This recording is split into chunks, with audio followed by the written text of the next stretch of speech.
2029 ఎన్నికల్లోనూ అధికారం తమదేనని తెలంగాణ సీఎం రేవంత్ రెడ్డి ధీమా వ్యక్తం చేశారు. సిద్దిపేటలో గెలిచిన ఎమ్మెల్యేను మంత్రిని చేస్తామని చెప్పారు.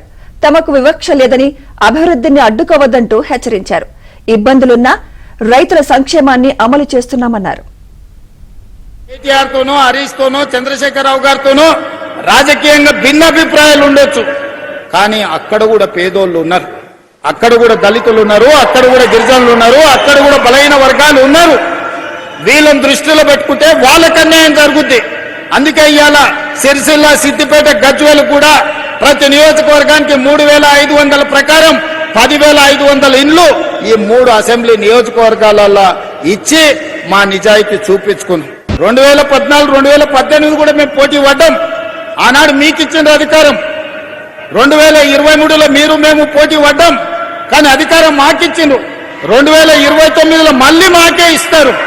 కాకపోతే ఆ ఎల్లా సిద్దిపేట నుంచి ఎమ్మెల్యేని గెలిపించండి. సిద్దిపేట నుంచి గెలిపించిన ఎమ్మెల్యేను మా పెద్దలు దామోదర్ రాజనరసింహ గారు, మా వివేక్ వెంకటస్వామి గారు మంత్రిని చేయించే బాధ్యత వాళ్ళిద్దరు తీసుకుంటారు. కేంద్ర ప్రభుత్వంతో మాట్లాడదాం, మోడీ గారిని అడుగుదాం.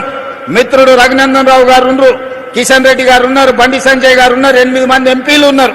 తెలంగాణ రాష్ట్రంలో పంట మార్పిడి ద్వారా రైతులకు లాభసాటిగా కేంద్ర ప్రభుత్వం, రాష్ట్ర ప్రభుత్వం కలిసి మెలిసి ఏ విధంగా లాభసాటిగా చేద్దాం, రైతులు తలెత్తుకొని నిలబడే విధంగా, రైతులు పండించిన పంటకు లాభసాటిగా ధరలు వచ్చే విధంగా ఈ రోజు పామాయిల్ పండిస్తే 4 సంవత్సరాలు మనకు రిజల్ట్ రాదు అని చెప్తున్నారు.